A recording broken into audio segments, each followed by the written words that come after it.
네, 지금 저희가 이제 은혜라는 큰 주제를 가지고 말씀의 은혜를 나누고 있는데 오늘 다섯 번째 소명을 깨닫는 은혜라는 말씀으로 은혜를 나누기를 원합니다. 여러분 생각해 보시면 배고프지 않고 또 어느 정도 건강하고 그러면 우리는 행복할까요? 어때요? 네, 뭐 그 정도면 행복할 수도 있겠죠? 네. 에이브라함 메슬로우라는 사람이 인간의 욕구 다섯 가지를 연구하면서 발표했는데 이 사람은 인본주의자이기 때문에 뭐 기독교적인 느낌은 아니지만 많은 사람들이 이것에 대해서 동의를 하고 있는 것 같아요.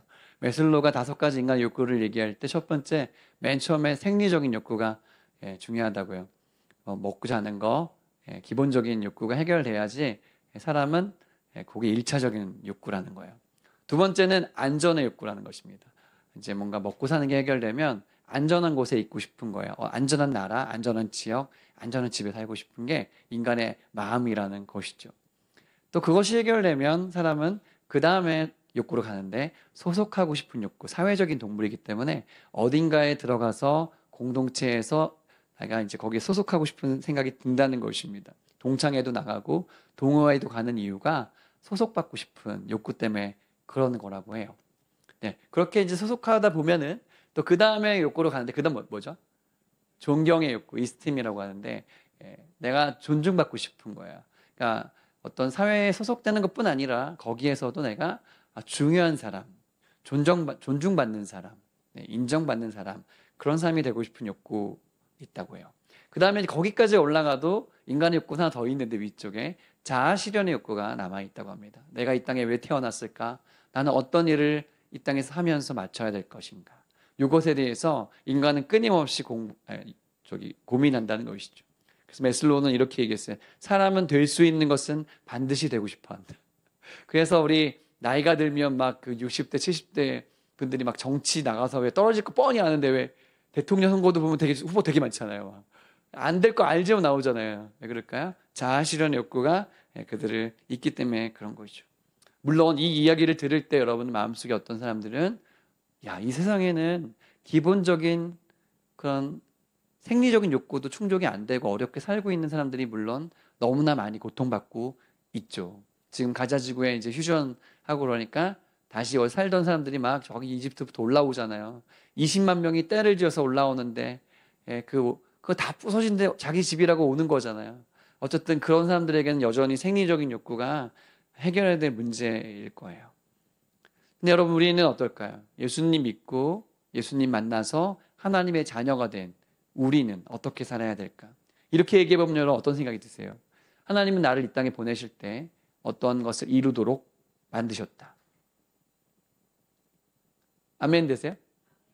어떤 목적을 가지고 나를 만드신 게 분명합니까? 어떤 사람은 이 얘기를 들을 때 나 같은 사람을 써주시다니 할 텐데 어떤 사람은 저는 아닌 것 같은데요. 저는요 못 들은 걸로 할게요. 이렇게 피하고 싶은 사람들도 물론 있을 거예요. 하지만 분명한 것은 소명을 깨달은 사람은 분명 은혜 받은 사람이라는 것입니다. 오늘 저는 소명을 깨달은 것이 얼마나 큰 은혜인지 그 은혜를 나누기를 원하는데요. 혹 내 마음속에 여전히 나는 소명이 뭔지 모르겠는데 라는 생각이 들지라도 오늘 말씀을 잘 들어보시고 어떤 마음으로 내가 이 땅을 살아가야 되겠는지 같이 한번 나눠보면 좋겠는데 소명은 콜링이라고 하죠. 따라해볼까요? 콜링. 콜하다 하면 전화하다 이거죠. 여러분 집중해서 잘 들어주세요. 저를 보세요. 저를 보세요. 설교 때 남의 얘기를 들으면 하나도 들어오지 않습니다. 이 자리에 있어도요 집중하지 않으면 딴 데 가 있어 마음이요. 콩밭에 가 있어. 어저께 어저께 먹은 거 다 거기가 있어. 저를 보세요. 하나님 말씀을 잘 듣는 제일 좋은 방법은 목사님 눈을 보는 거예요. 저를 쳐다보세요. 기독교를 모르는 사람도 아마 이 사람은 알 것입니다. 제가 이제 GPT한테 그림 좀 그려봐 그랬더니 이렇게 그래서 모세를 잘 그렸더라고요. 모세. 예수님 안 믿는 사람들 다 알고 있는 이 모세예요. 여러분 구약에서 가장 중요한 인물을 뽑으라면 몇 명 뽑을 수 있겠죠. 그 중에 어쩌면 손꼽히는 5, 5 안에 들어오는 사람 중에 한 명이 누굴까요? 바로 모세입니다. 여러분 예수님께서 제자들과 함께 산에 올라갔을 때 환상 중에 두 명을 만나셨습니다. 누굴 만나셨죠?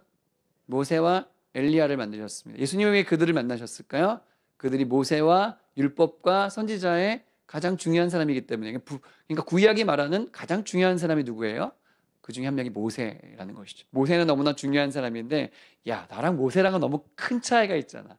할지라도 오늘 말씀을 통해서 이 소명의 길은 어떤 것인지를 알려줄 수 있는 좋은 가이드라고 생각합니다. 질문을 한번 읽어보도록 하겠습니다. 같이 읽어볼게요. 시작. 소명을 깨닫는 것은 왜 중요한지 세 가지로 나눠볼게요. 첫 번째, 소명은요, 인생을 의미 있게 만들기 때문에 소명이 중요한 것입니다. 같이 한번 읽어볼게요. 시작. 소명은, 네, 같이 저랑 설교할 때 한번 저랑 이렇게 같이 생각해 볼게요. 모세는 누굴까요? 모세는 어디 살았죠? 이집트 사람이죠. 자, 이집트 사람 중에 왜 모세가 거기 왜 있었던 거죠? 누구 때문에 거기 가게 된 거죠? 네. 처음 시작은 어디였죠? 이집트에 누가 가게 됐습니까? 요셉이 갔죠. 네, 요셉의 가족들, 그러니까 이스라엘의 가족, 야곱의 가족 몇 명? 70명 정도가 간 거예요. 처음에는 그러니까 요셉 때문에 엄청나게 괜찮은 혜택을 받으면서 지낼 수 있었습니다. 그런데 400년 동안 지나면서 70명이 몇 명이 된 걸까요? 네, 200만 명의 사람이 되었어요. 그러니까 엄청나게 많아진 거죠. 그러니까 뭐 물론 이집트 사람들도 번식했겠지만 이 히브리인들은 너무 건강해. 아기를 잘 낳고 아이가 잘 이렇게 죽지 않고 살아남아. 그러니까 200만 명까지 되면 여러분 한 민족이 되는 거예요. 그러니까 이집트 사람들의 마음속에는 불편한 거죠.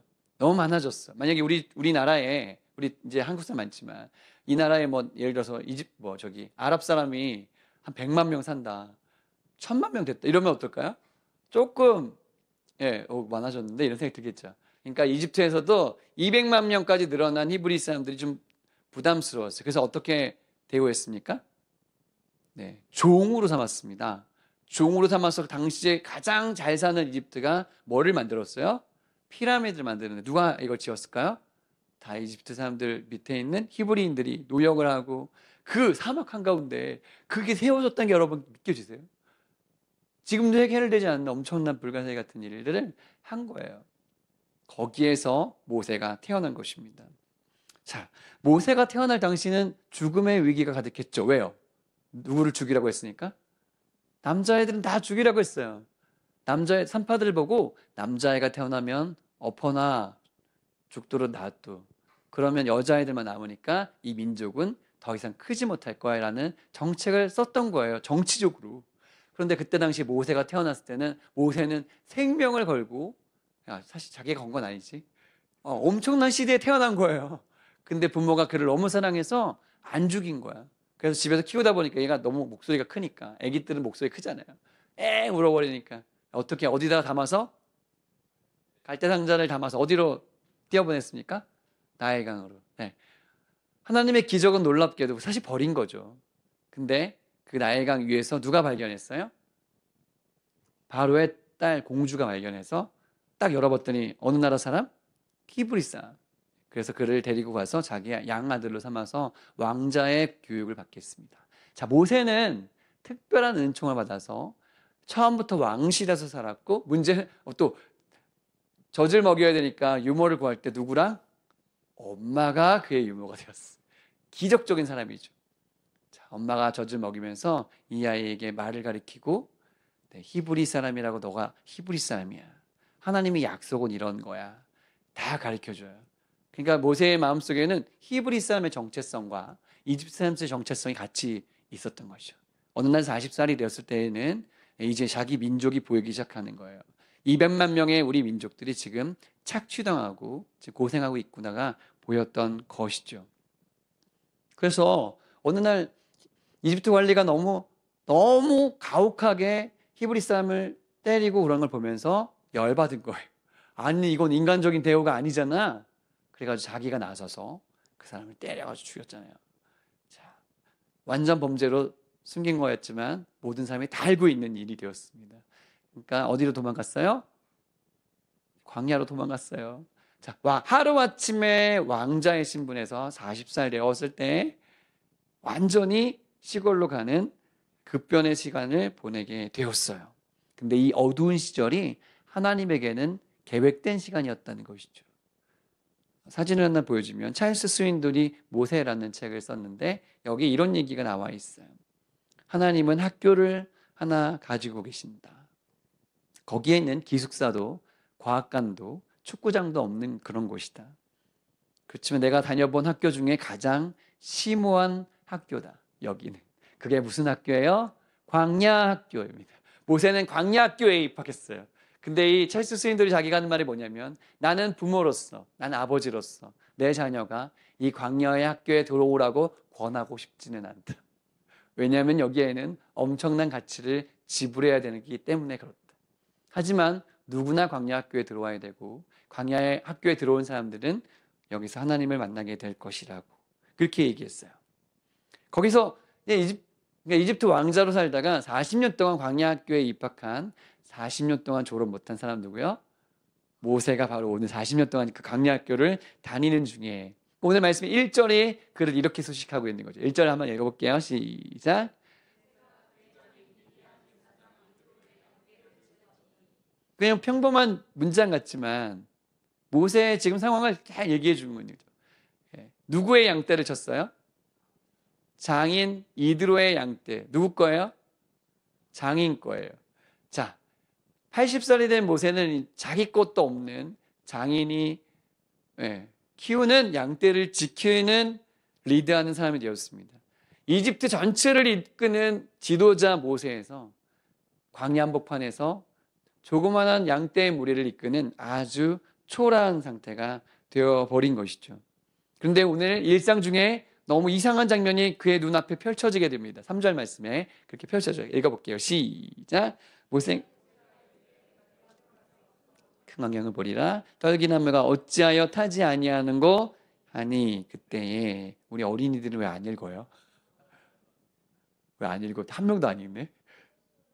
한 명 읽었어요. 한 명. 자, 다시 읽어볼게요. 우리 친구들만 시작.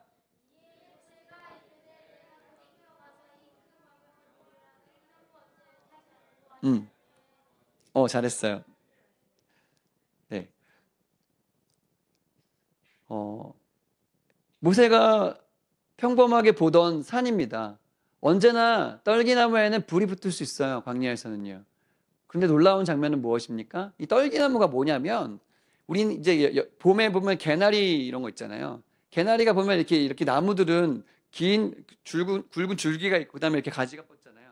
이 떨기나무 같은 것들은 개나리처럼 그냥 이렇게 밑에서 같이 올라오는 거예요. 그러니까 이제 사실 굵지 않죠. 얘네가 불이 붙어도 사실은 금방 재가 되는 타버리는 그런 나무가 바로 이 떨기나무예요. 근데 정말 이상하다. 저거 왜 안 타지? 그러고 이제 찾아가 보는 거예요. 가까이 가는데 40년 광야학교에서 한 번도 듣지 못했던 소리가 났습니다. 하나님께서 얘기합니다. 모세야, 모세야. 한번 해볼까요? 모세야, 모세야. 80살 모세를 하나님이 부르십니다. 그러니까 모세가 대답해요. 내가 여기 있나이다. Here I am. Here I am. 나 여기 있어요. 그때 하나님이 하신 말씀이 뭐예요? 가까이 오지 마. 여기는 거룩한 땅이야. 신발을 벗어. 이상하다. 왜 신발을 벗을까요? 신발 왜 벗어야 되죠? 신발 더러워서.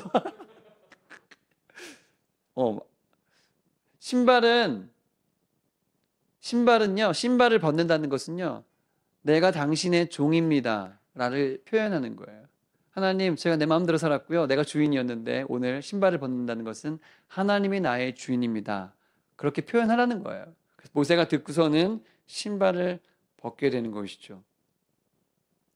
와, 놀랍죠. 자기는 불타야 되는 떨기나무 같은 신세인데 오늘 타지 않는 떨기나무를 보여주시면서 모세야, 너는 저렇게 살아야 돼. 이렇게 보여주고 계시는 장면이 바로 오늘 우리가 읽은 모습이에요. 은혜는 무엇입니까? 하나님의 목소리가 들린 것입니다. 하나님의 소리가 들리고 그의 소명이 들어간 것입니다. 할렐루야. 그래서 그것이 은혜인 것이에요. 하나님은요, 원대한 소명이 아니어도 우리 모두에게 하나님의 기대와 목적을 갖고 계세요. 잠언 16장 4절을 말씀해 보면 이런 말씀이 써 있어요. 여호와께서 온갖 것을 그 쓰임에 적당하게 지으셨다 그랬어요. 악한 날에 악인도 그렇게 지었다 그랬어요. 영어로 보니까 NLT 성경에 보면 하나님께서 모든 것을 그의 자신의 목적을 위해서 만드셨다고 써 있어요. 모든 것이요. 이 세상의 모든 것은 다 목적을 가지고 만들어졌습니다. 저 지나가는 나무도 벌레도 곤충도 다 목적이 있는 존재로 지어졌어요. 하나님 만드신 목적의 모든 만물 중에서 가장 하이 레벨 상위에 있는 존재는 뭐죠? 인간입니다. 우리 모두 다 하나님의 목적이 있는 존재라는 사실입니다. 할렐루야. 그 목적이 깨달아진 사람은 얼마나 멋진 존재입니까? 하나님은요, 우리의 능력이 얼마큼 있는지 관심 없으세요. 우리의 능력에 관심 없으세요. 우리의 존재에 관심이 있으세요. 할렐루야. 비잉에 관심이 있으세요. 자녀를 보면서 부모는 그의 자녀가 어떤 목적을, 어떤 일을 해내기를 기대하지 마세요. 그냥 그 존재를 사랑해 주시면 돼요. 존재를 아껴주는 부모 밑에서 자녀들이 그의 목적을 찾아가게끔 도와주는 게 바로 부모의 역할이죠. 하나님은요, 우리 존재를 사랑하세요. 옆 사람들 한번 이렇게 보실래요? 한번 옆 사람 보시면서 하나님이 존중히 여기시는 그런 마음을 가지고 한번 지극히 한번 바라봐 주시면 좋겠습니다. 네, 하나님의 여러분을 향한 목적이 있으시다는 거예요.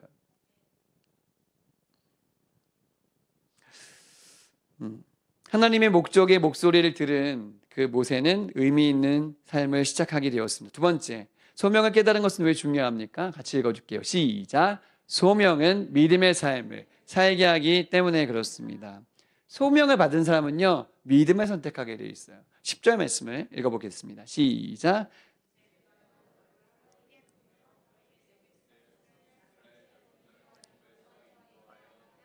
네. 하나님이 모세에게 주신 소명은 뭐였냐면 내가 너를 바로에게 보내서 이스라엘 백성들을 구원해내는 것이었습니다. 모세는 이 말을 듣고 얼마나 기가 막혔을까?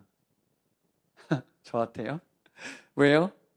지금 세계 최강의 이집트 땅에서 200만 명의 사람을 제가 어떻게 해요? 제가 무슨 수로 해요? 라고요. 그래서 11절에 이렇게 얘기하는 거예요. 모세가 하나님께 아뢰되 내가 누구이기에 바로에게 가고 이스라엘 자손을 애굽에서 인도하여 낼 수 있다고요. 저 아무것도 아니에요. 라고 지금 얘기하잖아요. 저는요, 인플루언서도 아니에요. 제가 지금 가도요, 저 히브리 사람들 저 못 알아봐요. 옛날에 왕자였으니까 좀 알아봤는데 40년 지나면 잊혀진 존재 아니겠어요? 저 인플루언서도 아니고 인스타그램도 안 해요. 저 부자도 아니에요. 저 아무것도 할 수 없어. nothing이에요. 전 젊지도 않아요, 심지어. 전 80살이나 됐단 말이에요. 어쩌면 하나님께서 히브리 사람을 구원할 수 있는 사람으로 후보를 찾으셨다면 모세는 후보 리스트에도 오르지 못했을 거예요. 만약 히브리 사람들이 그의 지도자를 뽑는 투표를 했다면 모세는 아마 예선 탈락했을 겁니다. 그렇지만 하나님께서 원하시는 그 사명을 감당할 사람은 누구예요? 모세였어요. 모세. 하나님의 선택. 하나님이요, 찾고 찾다가 마지막으로 선택한 사람이 아니고요, 창조 때부터 하나님의 첫 번째 하나님의 선택은 모세였단 말이에요. 하나님의 타이밍에 절대로 실수가 없는 줄 믿으시기 축복합니다. 네. 하나님은요, 먼저 우리에게 소명을 주신 다음에 믿음으로 따라가게끔 하세요. 먼저 소명을 주시고요, 그 다음 믿음을 요구하세요. 그러니까 여러분에게 뭔가 하나님이 소명을 주시면 먼저 믿음을 갖게 해달라고 기도하십니다. 하나님, 제가 이걸 할 수 있을까요? 저에게 믿음 주세요. 저에게 믿음 주세요. 라고 기도할 수 있어야 돼요. 이 세상에는요, 나보다 지식이 많고 돈이 많고 뛰어난 사람이 얼마나 많은데요. 근데 하나님은 우리를 선택하셔서 그의 소명을 나누어 주시고 그분과 함께 일하기를 원하십니다. 그래서 예수 안에서 우리는 뭐든지 할 수 있는 거예요. 할렐루야. 할렐루야. 여러분의 자신을 너무 과소평가하지 마세요. 여러분을요, 존중히 여기세요. 여러분 정말 생각했던 것보다 더 놀라운 일을 하실 수 있는 분이십니다. 빌립보서에서 바울은 이렇게 고백하고 있습니다. 같이 읽어볼게요. 시작. 모든 것을 할 수 있느니라. 자, 좀 더 크게 시작. 내게 능력 주시는 자 안에서 내가 모든 것을 할 수 있느니라. 할렐루야. 예수 믿는 사람은 이렇게 말해야 돼요. 아무것도 없어요. 여러분, 우리 이재성 원사님이 살아오던 그 옛날에는 지금보다 훨씬 안 좋았죠? 힘들었죠? 그래도 요거 말씀 외우셨죠? 할 수 있다고 고백하셨죠? 그렇게 해서 대한민국이 된 거예요, 여러분. 지금 우리는요, 더 많은 일을 할 수 있어요. 할렐루야. 여러분은 많은 일을 할 수 있는 능력이 주님으로부터 온다고 믿으시길 축복합니다. 네, 정말 저는 그걸 믿어요. 저는 그걸 믿어요. 하나님, 모세는요 할 수 없지만요, 하나님은 할 수 있어요. 하나님. 나는 할 수 없지만요. 하나님은 할 수 있어요. 하나님은요. 제가 몇 번 말씀드렸는데 애터미라는 회사를 만드신 박한길 회장님이라는 분이 계세요. 제가 CBMC 재작년인가요? 갔을 때 그 간증의 말씀을 들었는데 이분이 참 애터미가 약간 다단계라서 조금 이미지가 안 좋을 수도 있지만 이분의 간증이 너무 아름다워서 월급쟁이로 살다 보니까 나는 소명을 이루기는 뭘 어떻게 이루어야 되지? 잘 못하겠다. 그래가지고 사업을 해야겠네? 그런 마음으로 온라인 쇼핑몰을 만들었는데 너무 빨리 시대를 앞서서 만들어가지고 온라인 쇼핑몰이 3년 만에 부도가 나서 완전히 망하게 됩니다. 근데 엎친 데 덮친 격으로 당뇨병도 걸리고 간경화도 생겨서 가까운 의사가 얘기할 때 너 치료 못 받으면 1년 안에 죽을 수도 있어. 이런 얘기까지 들었는데 돈은 없고 뭔가 할 수 있는 능력은 없어요. 그렇게 3년이 지나갔는데 광야 시간이 어느 날 하나님께서 마음속에 다시 시작하라는 마음을 주셔가지고 자기 창고에 이렇게 쌓여 있었던 그 물건을 헐값에 팔기 시작했어요. 그러고서 시작된 게 바로 애텀이라는 회사인데 그의 나이가 50살이 넘어서 시작한 회사입니다. 50에 넘어서 시작했는데요. 하나님이 얼마나 축복을 많이 부어주셨는지. 이 회장님의 머릿속에 뭐가 있냐면 저기 잘 보일지 모르겠는데 애터미의 핵심은 영혼을 소중히 여긴다. 회사에 그 방향이 뭐냐면 영혼을 소중히 여긴다라고 적어놨어. 무슨 말입니까? 우리 회사는 돈 벌기 위해 존재하는 거 아니라 사람을 위해 존재합니다. 영혼을 위해 존재합니다. 그래서 계속 집회를 열어, 교회 회사에서. 전도 집회를 열어가지고 전도를 그렇게 해요. 놀랍죠. 예. 회사의 이익의 18%를 사회에 환원한대요. 이 세상에는 너무나 많은 도움이 필요한 사람들이 많아서 우리 회사가 도와야 됩니다. 라고 생각한대요. 또 전 세계에 못 사는 나라에 가장 중요한 땅을 사가지고 거기에 도시를 만들어주고 거기에 제일 좋은 학교를 세워가지고 사람들이 거기 몰려들게 해서 그 나라의 인재를 키우는 일을 이분이 하고 싶어 하세요. 그래가지고 지금 엄청 많은 곳에다가 지금 땅을 사가지고 학교를 만들고 우리나라도 지금 학교 있는데 그의 나이 50에 시작된 이 회사가 10몇 년 만에 이런 놀라운 일들을 만들어 냈다는 거죠. 우리 중에 어떤 사람은 내 나이는 좀 늦은 게 아닐까요? 저는 이제 더 안 될 것 같은데요. 이런 생각 가지는 사람도 있을지 모르겠어요. 하지만요. 하나님은요. 그 어떤 환경에도 어떤 제약에도 제약받지 않는 분이라는 사실을 믿으시기를 축복합니다. 모세는 언변이 부족하고요. 살인자의 누명이 있었고요. 모세는 나이도 많았어요. 배경도 없었습니다. 하지만 소명을 깨닫고 믿음을 선택할 때 불꽃 같은 삶을 시작할 수 있게 되었습니다. 훗날 모세에 대한 평가가 이렇게 나와 있는데 신명기 34장 10절에 보면 그 후에는 이스라엘에 모세와 같은 선지자는 일어나지 않았다.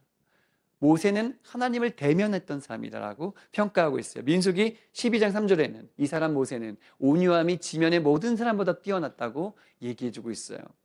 출애굽기 33장에는 사람이 자기의 친구와 이야기함 같이 여호와께서 모세와 대면하여 말씀했다고 했습니다. 모세는 하나님의 소명을 만난 이후에 이런 삶을 살 수 있게 되었다는 것이죠. 여러분, 모세를 쓰셨다면 하나님은 여러분도 쓴다고 믿으시기 축복합니다. 그래서 오늘 이 자리에 제2의 모세, 제3의 모세 반응하여서 믿음으로 서는 비전의 사람이 여기에서 일어나시기를 축복합니다. 소명을 깨닫는 것은 왜 중요할까요? 세 번째, 소명은 하나님과의 동행을 약속하기 때문에 그렇습니다. 소명을 받은 사람은요, 하나님과 그때부터 동행이 시작되는 것이죠. 그래요. 모세는 자신이 없었어요. 하나님, 저 말도 잘 못하고 어떻게 하라고요? 나이도 많고요. 지금 가면 어떻게 하라고요? 사람들이 저를 어떻게 알아봐요? 라고 했을 때 하나님이 이렇게 말씀하셨어요. 12절 말씀에 한번 읽어주세요. 시작. 네. 하나님이 이르시되 내가 반드시 너와 함께 있으리라. 여러분, 소명의 삶을 사는 데 있어서 우리에게 진짜 필요한 건 뭘까요? 하나님이 나와 함께 하시는 거예요. 소명을 받았다면 주님이 나와 함께 하시는 것이 가장 큰 능력이라는 사실을 믿으시기를 축복해요. 오스기니스가 그의 책 소명이라는 책에서 이렇게 얘기했어요. 세상을 바꾼 청교도들, 그들 이제 소명을 가진 사람들은 마치 자이로스코프를 삼킨 것처럼 살았다. 자이로스코프가 뭐예요? 혼자 균형을 맞추는 그런 기계죠. 어떤 상황에 처해 있었어도 바르게 균형을 잡을 수 있는 사람으로 살았다는 거예요. 그런데 오늘날 우리 현대 그리스도인들은 마치 갤럽 여론조사를 삼킨 것처럼 살고 있다. 사람들의 평가, 사람들이 말하는 데이터, 사람들이 말하는 전망에 대해서만 관심이 있지. 하나님이 주신 소명 때문에 언제나 일어설 수 있는 사람으로 살기를 포기했다는 것입니다. 소명을 이루기 위해서 필요한 것은 여론이 아니고요. 남들이 보는 시선이 아닙니다. 평판이 아닙니다.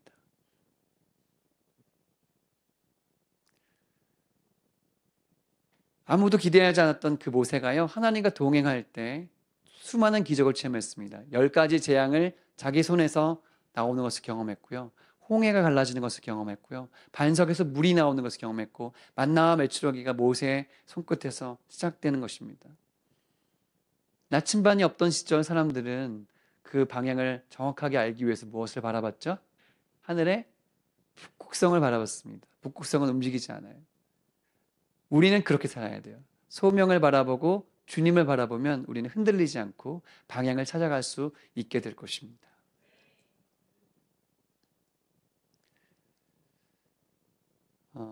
하나님의 인도라는 책에 보면 제임스 패커가 이런 얘기를 했어요. 한 사람의 소명의 과정을 이런 식으로 평가했어요. 먼저 하나님은 사람을 준비하신대요. 사람을 준비시키는 과정이 있답니다. 그리고요, 그 다음에는 한 걸음을 떼는 첫 걸음이 시작되는데요. 그러니까 어떤 일을 처음 시작하는, 오늘 모세가 처음 주님 만나서 이제 그 첫 걸음을 뗐잖아요. 그것처럼. 그리고 하나님께서는 그의 삶에 모든 문제 가운데 어려움이 있지만 그를 도와주기 시작하신다는 거예요. 그리고 그 사람이 어려운 일이 만났을 때 붙잡아 주시고요, 방향을 수정해 가신대요. 그러니까 소명을 만났을 때 하나님의 인도를 받으면 그는 영원히 넘어지지 않는, 끝까지 승리하는 길을 걷게 될 것이라고 제임스 패커는 우리에게 이야기를 해주고 있습니다. 우리에게 필요한 것은 무엇일까? 그것은 순종하는 마음일 것입니다. 하나님 저에게 소명 주시면 저는 순종하겠습니다. 그러면 주님은 우리의 삶을 인도해 주실 거예요. 마지막으로 한 가지 이야기만 하고 마치려고 하는데요. 엘리자벳 셰핑이라는 사람의 이야기입니다. 엘리자벳 셰핑은 1880년 9월 26일에 독일에서 태어났습니다. 엄마가 너무 가난해서 엄마는 미국으로 도망가고 할머니에게 그녀를 맡기고 할머니 손에서 크게 되었는데 할머니도 일찍 돌아가시게 되었어요. 그의 나이 9살이었습니다. 9살에 엄마를 찾기 위해서 미국으로 갔어요. 가서 엄마를 찾았는데 엄마랑 같이 살게 되었지만 엄마는 늘 그를 싫어했어요. 그녀를 싫어했어요. 별로 관심이 없었어요. 엄마는 가톨릭이었는데 어느 날 이 셰핑 이 여인이 하나님을 만나게 돼요. 예수님을 만나게 되어서 나는 교회를 가야겠구나라고 생각하게 되었어요. 근데 엄마는 천주교, 나는 기독교. 엄마가 더 싫어했어요. 그래서 이 여인이 20살이 되었을 때 간호학교에 가서 간호사가 되기로 결심하고 간호사가 되었습니다. 어느 날 32세가 된 셰핑의 마음속에 이런 메시지가 들어왔어요. 저 조선에 가면 저 조선 사람들은 전염병 때문에 많이 죽어가고 있다는데 누군가 가야 될 사람이 필요하대요. 그 얘기를 듣게 돼서 셰핑은 32살에 선교사로 가기로 인생을 던지게 되었습니다. 1912년 2월 20일 샌프란시스코에서 배를 타고 3월 19일 날 부산항에 도착해서 한국에 오게 되고 또 이제 전라도에 가서 그의 삶이 시작이 되었습니다. 한국 이름은 뭐냐면 한번 그림을 보여주실래요? 이 사람이 바로 셰핑이라는 여인인데 이 사람이 바로 서서평이라는 한글 이름을 갖고 있는 선교사입니다. 왜 서서평이냐? 왜 서서평이냐?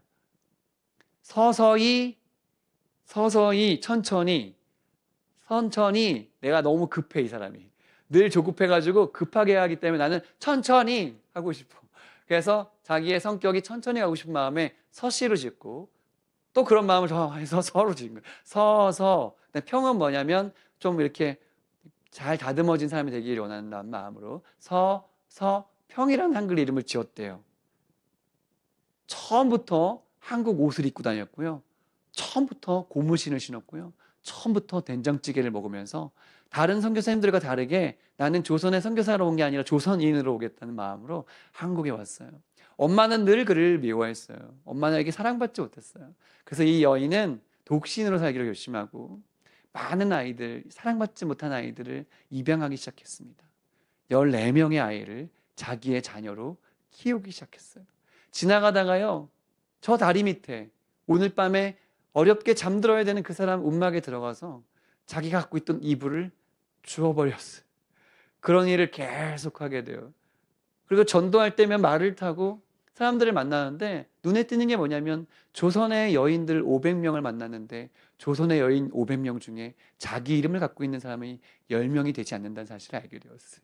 그래가지고 조선의 가난하고 힘들고 이름도 없는 여인들을 위해서 살아야겠다, 이런 마음을 갖게 됩니다. 그게 소명인 거야. 어떤 날 어떤 사람이 물어봤습니다. 선교사님, 어떤 소명이 있으십니까? 그랬더니 조선 여자들 가운데 미래 지도자를 키우는 일이 저의 소명입니다, 이렇게 얘기했다고 해요. 끝까지 하나님의 영광을 위해서 살았던 여인으로 살았는데 그의 나이 53세가 되었을 때, 그가 죽었을 때 영양실조와 병으로 죽었대요. 늘 안아주고 나는 없고 그런 삶을 살다 보니까 영양실조로 세상을 떠난 너무나 고귀한 선교사님입니다. 그가 죽었을 때 담요 반장, 동전 7전, 강냉이 가루 2홉, 2홉이 전부 자기가 가진 재산이었다고 그래요. 그리고 자기가 죽을 때 자기의 시신을 의학 연구에 사용해 달라고 자기의 시신을 기증하는 삶을 살았어요. 22년간 찢어지게 가난한 조선에 와서 22년간 자기도 찢어지게 가난하게 살고 사랑하고 된장찌개를 먹으며 주님의 품에 안기셨어요. 그렇게 고귀한 소명의 사람들이 있었기 때문에 저와 여러분이 지금 이 자리에 있는 것입니다. 소명을 깨달은 사람은요, 죽음조차 아름다운 것이죠. 조지 필드가 이렇게 고백했습니다. 마지막 한번 읽어볼게요. 시작. 녹슬어 없어지기보다는 닳아서 없어지는 것이 더 낫습니다. 함께 기도하겠습니다.